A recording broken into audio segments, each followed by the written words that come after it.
मुंशी प्रेमचंद जी द्वारा रचित पुत्र प्रेम कहानी। पुत्र प्रेम कहानी में प्रेमचंद ने मानव मन की दुर्बलताओं के साथ साथ संवेदनाओं का अत्यंत हृदयस्पर्शी चित्रण किया है। इसमें एक पिता अर्थात चैतन्यदास के हृदय के अंतर्द्वंद तथा दुविधा का मार्मिक चित्रण हुआ है। आइए कहानी के सारांश को समझते हैं। बाबू चैतन्यदास एक वकील थे और 2-3 गांवों के जमींदार भी थे। वे सोच समझकर खर्च करते थे। उनके 2 पुत्र थे। बड़े पुत्र का नाम प्रभुदास और छोटे का नाम शिवदास था। दोनों में 1 वर्ष का अंतर था। वे कॉलेज में पढ़ाई कर रहे थे। प्रभुदास पर पिता का अधिक स्नेह था क्योंकि वे बड़े पुत्र थे और वे उसे उच्च शिक्षा के लिए इंग्लैंड भेजना चाहते थे ताकि उसे भी बैरिस्टर बनाया जा सके। दुर्भाग्यवश प्रभुदास को बीए में तपेदिक हो गया। डॉक्टर ने विश्वास दिलाया कि अभी फेफड़ों तक संक्रमण नहीं गया है। ठीक उसी प्रकार जिस प्रकार आज वर्तमान समय में कोरोना नामक महामारी फैला हुआ है, उस समय भी जिस समय ये मुंशी प्रेमचंद जी ये कहानी लिख रहे हैं, उस समय तपेदिक नामक महामारी फैला हुआ था। उस समय भी इसका इलाज नहीं था। वर्तमान में तो कोरोना का टीका आ चुका है, लेकिन उस समय इस तपेदिक से बचने के लिए बहुत सालों बाद जो है टीका आया। अतः अच्छा होने की आशा बनी हुई है। यह भी कहा कि 3-4 महीनों में वे स्वस्थ हो सकते हैं, परंतु ये मानसिक परिश्रम के योग्य नहीं रहेंगे। चैतन्यदास के यह पूछने पर कि यदि इन्हें किसी सेनेटोरियम में भेज दिया जाए तो कैसा रहेगा, चिकित्सक ने विश्वास दिलाया कि वहां इनके ठीक होने की पूरी आशा है। प्रभुदास की हालत बिगड़ती गई। प्रभुदास जीवन से निराश सा हो गया था। उसने अपने जीवन की चिंता छोड़ दी। घर वालों की निगाह बचाकर औषधियां जमीन पर गिरा देता। ऐसा करने का एकमात्र कारण यह था कि प्रभुदास पर किसी भी दवाई का कोई प्रभाव नहीं पड़ रहा था। तो प्रभुदास को यह पता चल गया कि वह आगामी समय में उनका भविष्य जो है अंधकार है। यही कारण है कि वे दवाई को स्वीकारते नहीं थे, अपितु उसे जमीन पर गिराकर फेंक देते थे।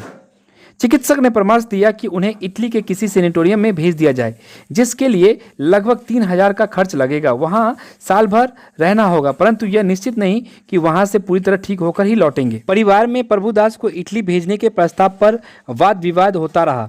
चैतन्यदास की पत्नी अपने बेटे को इटली भेजना चाहती थी, परंतु उनके पति ने हाथ तंग होने का बहाना बताया। उन्होंने कहा कि इटली भेजने पर भी इतने रुपए खर्च करने के बाद भी यह निश्चित नहीं है कि प्रभुदास ठीक होकर आएंगे। चैतन्यदास पूर्व पुरुषों की संचित जायदाद को अनिश्चित हित की आशा पर बलिदान नहीं करना चाहते थे। 6 महीने के बाद शिवदास बीए की परीक्षा में पास हो गया। चैतन्यदास ने उसे इंग्लैंड में कानून पढ़ने भेज दिया। उसे बम्बई तक खुद पहुंचाने गए। वहां से लौटने के 1 सप्ताह बाद ही प्रभुदास की मृत्यु हो गई। चैतन्यदास बनारस के मणिकर्णिका घाट पर अपने संबंधियों के साथ चिता ज्वाला को देख रहे थे। उस समय उनके मन में कल्पना उठ रही थी, संभव है इटली जाकर प्रभुदास स्वस्थ हो जाता। मैंने 3,000 का मुख देखा और अपने पुत्र को अपने हाथों से खो दिया। उनके नेत्रों से अश्रुधारा प्रभावित हो रही थी।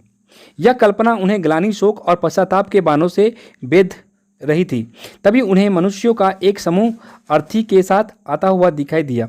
वे सब ढोल बजाते गाते पुष्प वर्षा करते चले आ रहे थे। घाट पर अर्थी उतारी और चिता बनाने लगे। उसमें से एक युवक आकर चैतन्यदास के पास खड़ा हो गया। बातचीत के दौरान उस युवक ने बताया कि उसके पिता की मृत्यु हो गई है। पिता की अंतिम इच्छा थी कि हमें मणिकर्णिका घाट पर ले जाना। कोई 100 आदमी साथ आए, यहाँ तक कि आने में सैकड़ों उठ गए, पर मैं सोचता हूँ बूढ़े पिता को मुक्ति तो मिल गई। युवक ने बताया उनके 3 वर्षों तक उनका इलाज करवाया। वैद्यों ने जो कुछ कहा उसमें कसर नहीं छोड़ा। तभी युवक का एक साथी आ गया और बोला, नारायण लड़का दे तो ऐसा दे। घर की सारी पूंजी पिता की दवा दारू में सुहा कर दी। युवक ने बताया कि पैसा तो हाथ का मैल है, यदि जिंदगी है तो कमा खाऊंगा। मन में यह लालसा तो नहीं रह गई कि पिता को बचाने में कुछ कसर नहीं छोड़ी। मैं तो कहता हूँ कोई हमारा सारा घर द्वार लिख ले, केवल दादा को एक बार बुला दे। बाबू चैतन्यदास सिर झुकाए ये बातें सुन रहे थे।